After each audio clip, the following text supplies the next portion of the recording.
Hi, welcome to this Louisiana Department of Education Division of Nutrition Support training on civil rights and child nutrition programs. The purpose of civil rights trainings is to inform, educate, and support all staff that interact with child nutrition programs. This training will cover USDA civil rights requirements, staff responsibilities, and resources and information available to assist staff in carrying out their civil rights responsibilities. First, we will discuss public notification systems. This is the process by which SFAs notify potential applicants of the availability of meals. Second, we will discuss civil rights issues related to customer service practice. This could occur anywhere in the continuum of participation, from applicants turning in a free and reduced price application to overt identification of meal status in the lunch line. Third, we will cover the requirement to collect race and ethnicity data and why that information is collected. Fourth, we will briefly touch on issues of accommodating children with special dietary needs. This is not a complete special dietary needs presentation, but we will cover the topic from the lens of ensuring equal access. Fifth, we will discuss what an SFA should do if they receive a complaint alleging discrimination in the school nutrition programs from a student or parent. Then we will discuss what an SFA should do if there are areas of noncompliance and how to handle reporting of compliance issues. And finally, we will discuss language assistance requirements. There are a number of civil rights laws pertinent to child nutrition programs. Title VI, Civil Rights Act of 1964 prohibits discrimination based on race, color, or national origin. Title IX of the Education Amendment of 1972 prohibits discrimination based on sex under any education program or activity that is receiving federal financial assistance.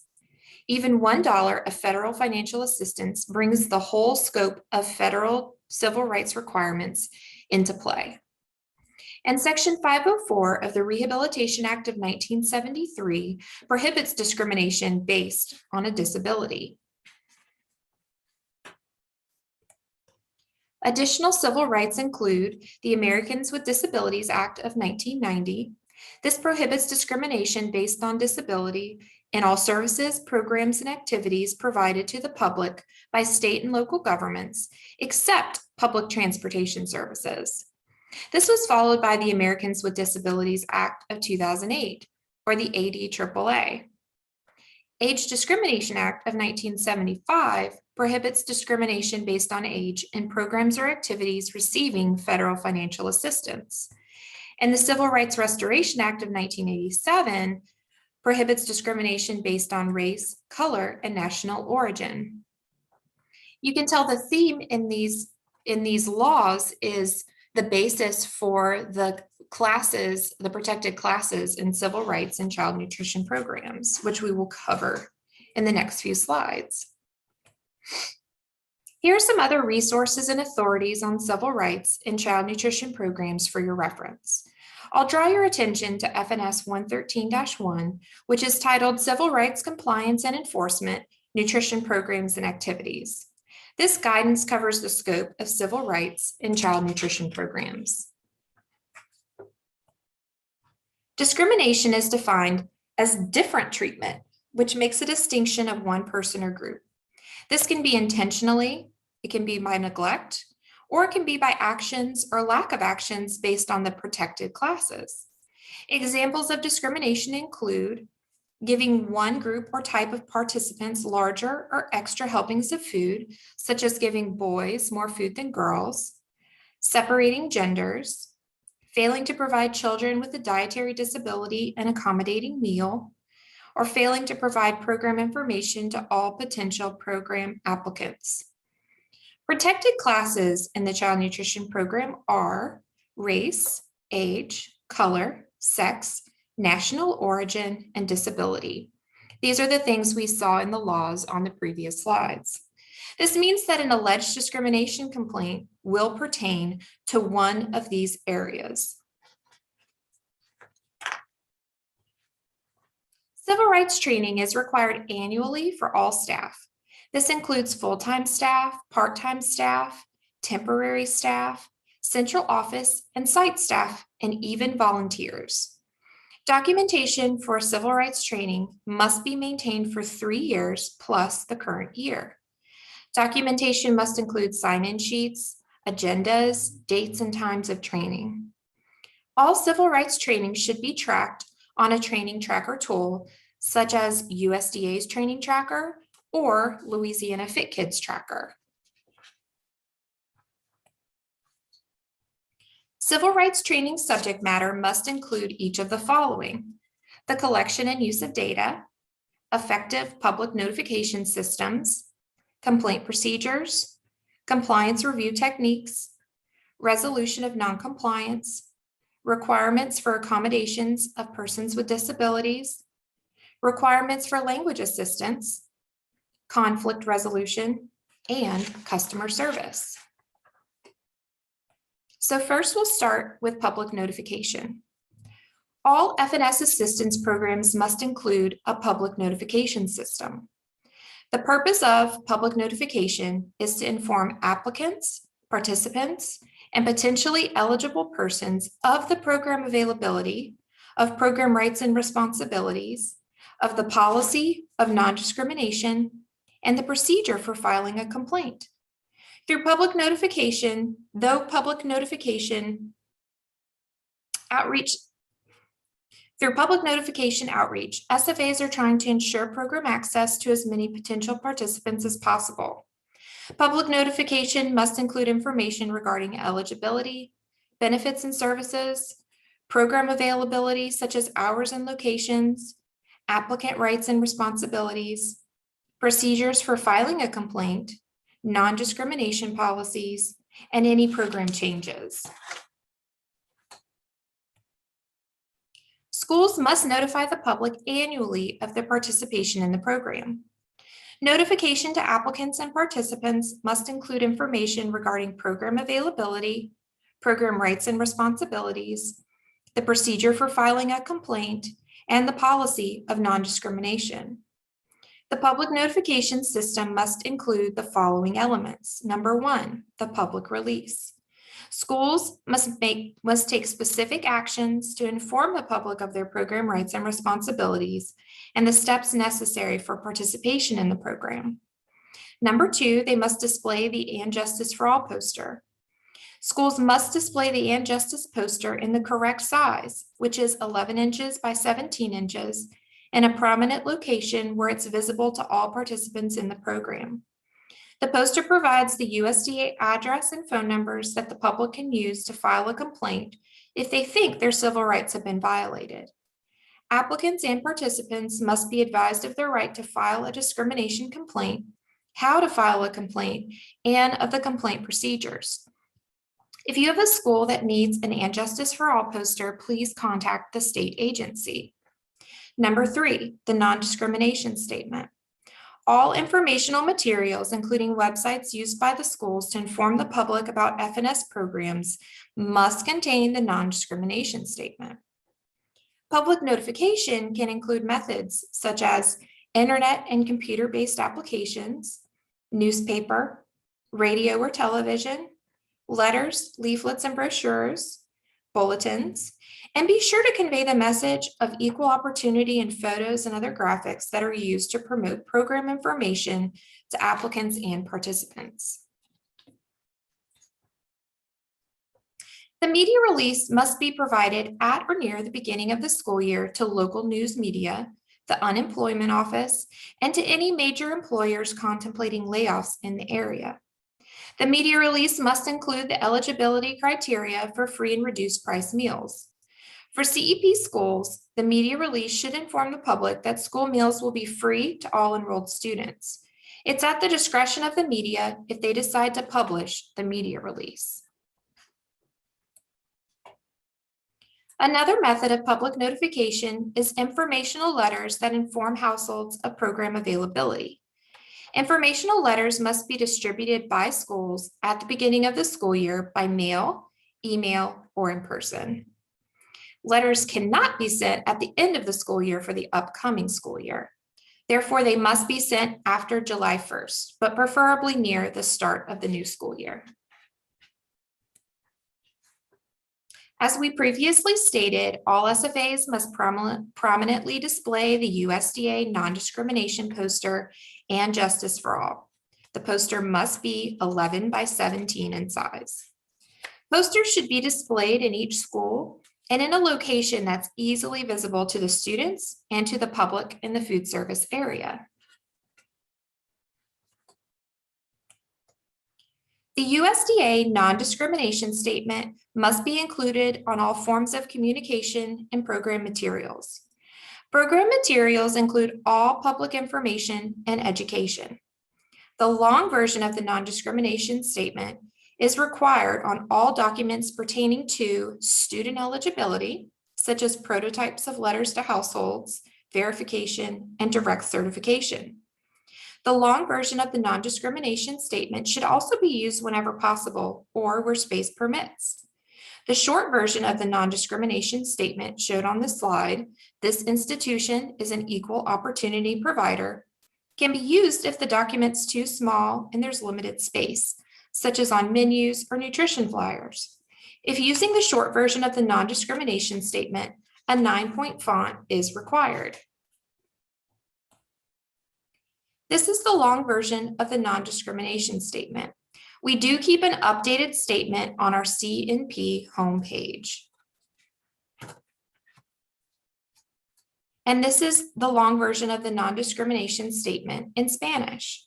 Additional languages are available at https://www.fns.usda.gov/civil rights/FNS-non-discrimination statement.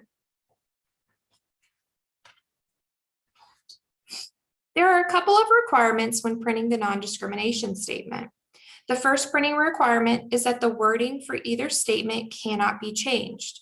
The state agency has seen instances where schools are wanting to change the word sex to gender in the non-discrimination statement. This cannot be done. No wording in either statement can be changed. The second printing requirement is that the print size can't be smaller than the text of the material. Also note that in auditory presentations, such as public service announcements, the shortened version may also be used, but the long version is required on any vital documents, even if it's only 1 page long. The non-discrimination statement is required on any materials that mention the programs to the public. These materials may include advertisements, publications, letters, enrollment forms, broadcasts, school websites, etc. Items that do not require the non-discrimination statement to be printed are incentive items such as cups, buttons, magnets, pins, etc., due to the impractical size.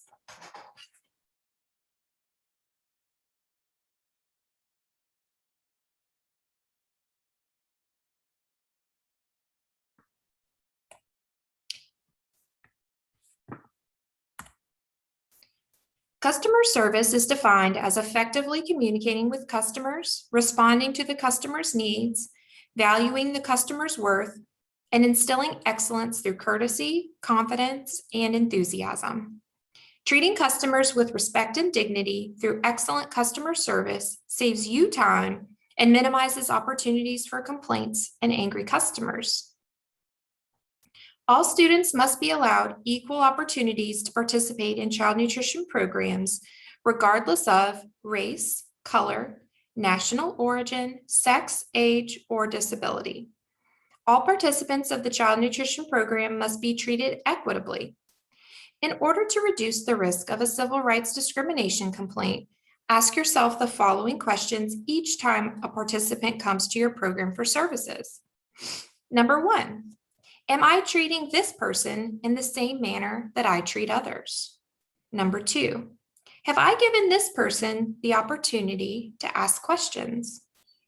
Number 3, have I provided the person with the information he or she needs to make a decision?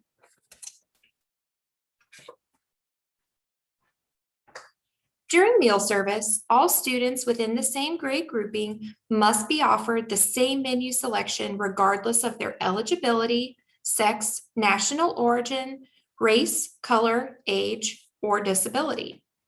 All varieties and selections must be made available to all students within the same grade grouping. In the examples provided, it would be discrimination to provide high school football players with bigger scoops of food or to save certain food items for a specific group of students.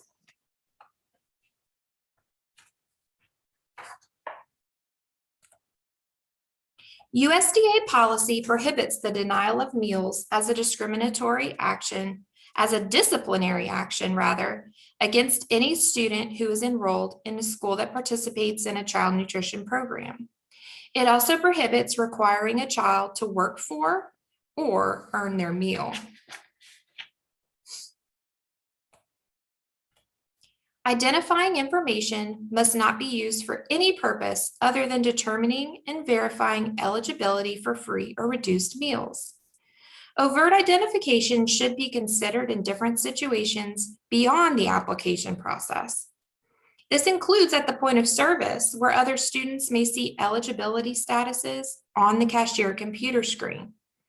Or, for example, when special functions take place that require alternate meal service types, such as field trips and class parties. In these instances, no overt identification of meal status should occur.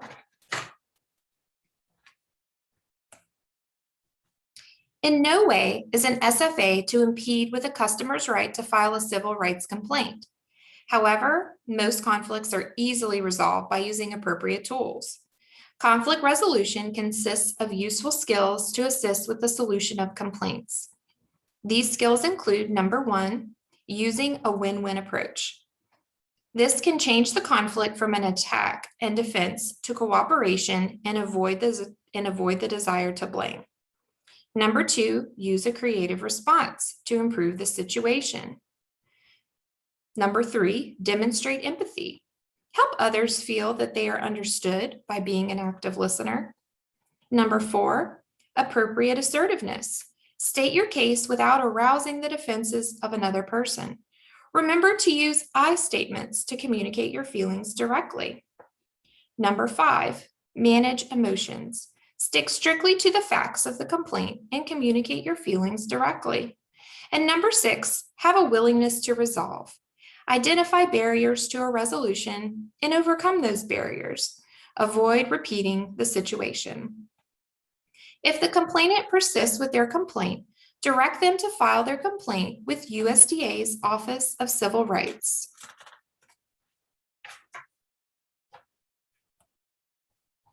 Limited English proficiency, or LEP, are those individuals who do not speak English as their primary language and who have limited ability to read, speak, write, or understand English. SFAs must take reasonable steps to assure meaningful access to the information and services they provide to individuals with LEP. Reasonable steps would include an evaluation of the following factors: the number or proportion of LEP people eligible to be served or likely to be encountered by the program. Number two, the frequency with which LEP individuals come in contact with the program. Number three, the nature and importance of the program, activity, or service provided by the program to people's lives. Number four, the resources that are available and the cost to provide these services. However, a shortage of resources or anticipated costs to provide these services to individuals with LEP does not eliminate the requirement to do so. SFAs must explore the most cost-effective means of delivering services and information to people with LEP. All child nutrition program information should be provided in the necessary language for all participants and their families. For example, enrollment forms, menus, brochures, and letters should be provided in the necessary language for all participants and their families.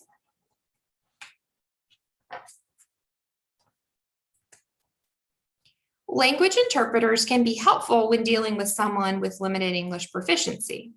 Volunteers may be used, but they should understand the ethics required when using an interpreter. For example, a Spanish teacher could assist a household in completing a meal application, but they would need to be trained on the importance of keeping all information confidential. Also, children should never be used as interpreters.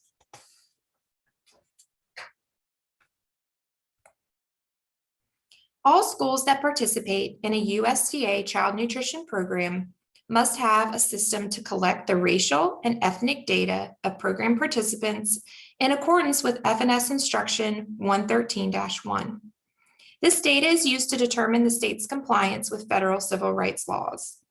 USDA regulations state that respect for individual dignity should guide the process and methods for collecting data on race and ethnicity. Therefore, self-identification or self-reporting is the preferred method of obtaining characteristic data. The collection of this information is strictly for statistical reporting requirements and has no effect on the determination of their eligibility to receive program benefits. This data must be maintained in a confidential file for 3 years plus the current year, and this information should be restricted to authorized school personnel and authorized state and federal personnel when requested. Racial and ethnic data is used to determine how effectively your program is reaching potentially eligible children and where outreach may be needed.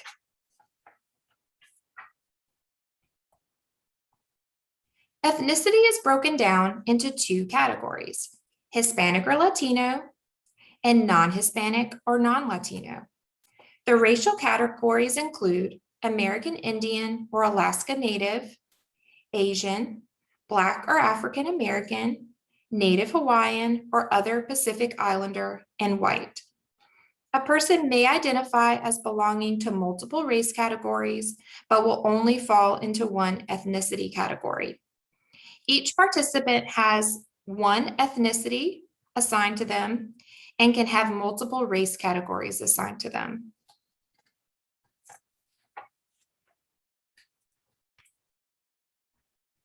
Next, let's discuss accommodating persons with disabilities. Reasonable accommodations refer to ensuring that participants with a disability have physical access to programs and services, such as easily accessible entrances and restrooms.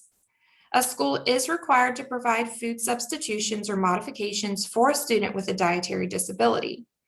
A written medical statement completed and signed by a licensed physician, nurse practitioner, or physician assistant is required to be on file when the request falls outside of the meal pattern.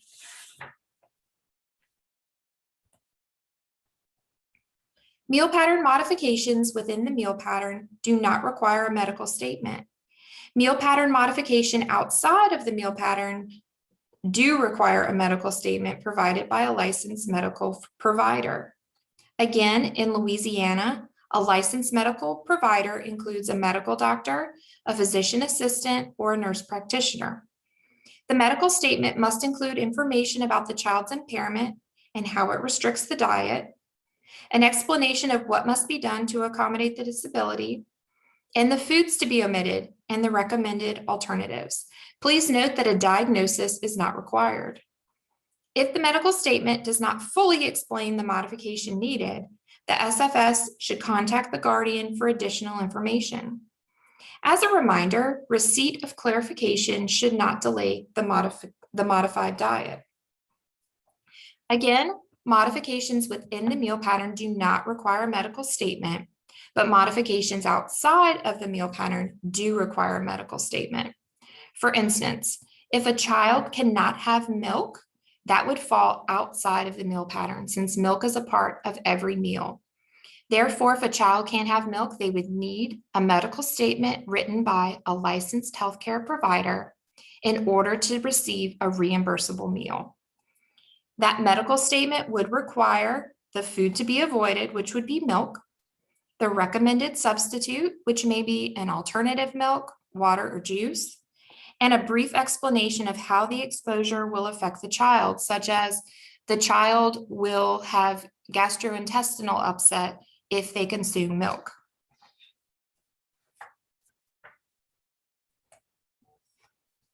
Applicants and participants must be advised of their right to file a complaint, of how to file a complaint, and of complaint procedures. Any person who believes they've been discriminated against based on the protected classes, which again are national origin, race, sex, color, age, or disability, has a right to file a complaint within 180 days of the alleged discriminatory action. The LDOE recently underwent a civil rights management evaluation, and the state agency therefore has a few changes to cover. We now have a civil rights complaint procedures for child nutrition programs prototype, as well as a new discrimination complaint form. You can reference memos SFS 21-120 and SFS 21-121 to view additional information. For the civil rights complaint procedures for child nutrition programs prototype, when filled out, this policy provides the SFA with the procedures for handling any civil rights complaint that may arise. This needs to be kept on file at the SFA and does not have to be turned in to LDOE.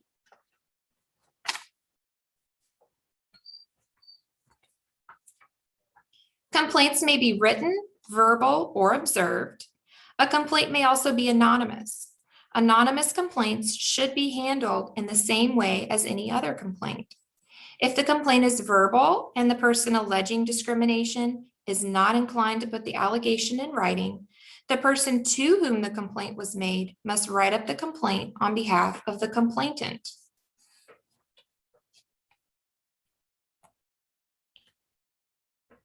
During a civil rights complaint, there are a few steps that you need to follow.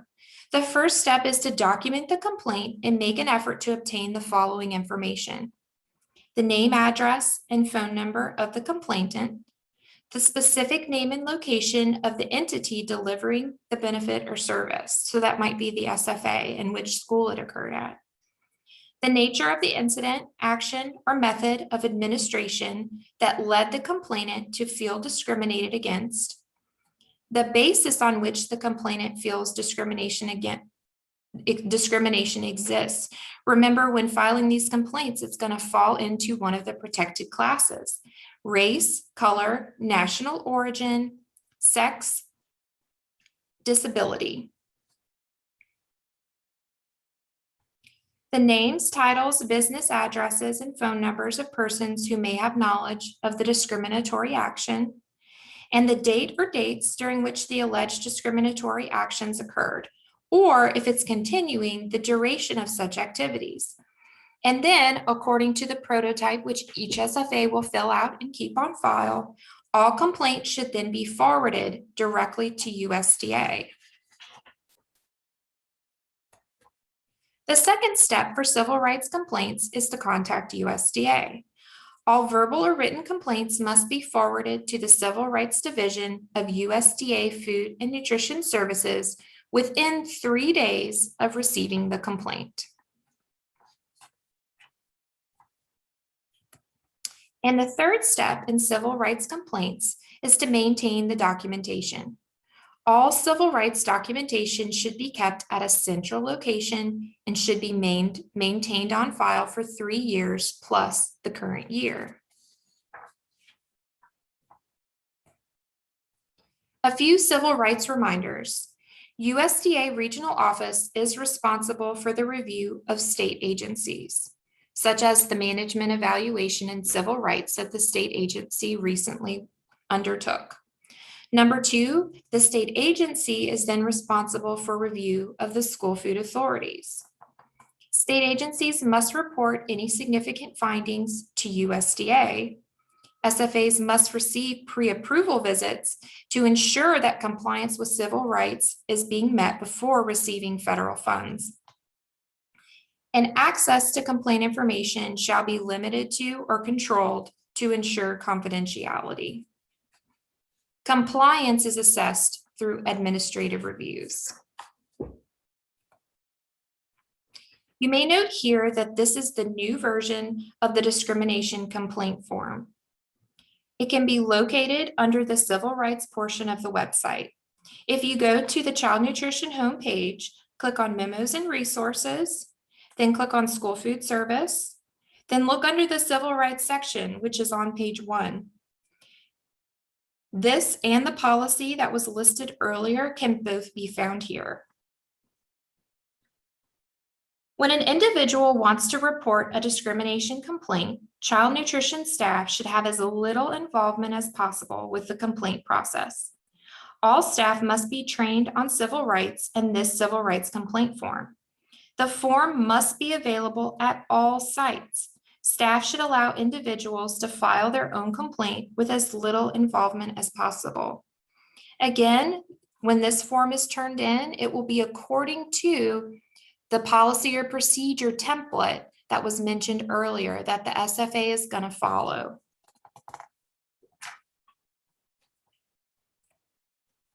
If non-compliance is indicated, a corrective action plan must be implemented to achieve voluntary compliance within 60 days. The corrective action plan should describe the agency's actions to be taken to resolve the non-compliance determined. If the corrective action is not achieved within 60 days, suspension of assistance or termination may result. So here is your checklist for civil rights compliance. Civil rights written policy, as discussed previously, and a complaint log should be kept.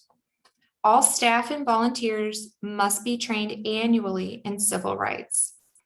All staff should know the Child Nutrition Program Civil Rights Policy. Everyone should prominently display the "And Justice for All" poster. You must collect and record racial and ethnic data. All records must be kept on file for 3 years plus the current year. You must maintain civil rights complaint procedures as discussed previously in forms, which is now the USDA discrimination complaint form. And you must place non-discrimination statements on all printed materials mentioning child nutrition programs. As a reminder, district policies regarding civil rights complaints should specify how civil rights compliance is handled for C&P separate from other programs. C&P programs may not be able to follow the district policy. They may need their own policy that is specific to USDA requirements. This is where completion and use of the civil rights complaint procedures for child nutrition programs form or prototype comes in. Here is a list of resources for you. And as always, you can contact the Louisiana Department of Education Division of Nutrition Support by calling 225-342-9661 or by emailing us at childnutritionprograms@la.gov. We look forward to speaking with you soon. Thank you for joining us today.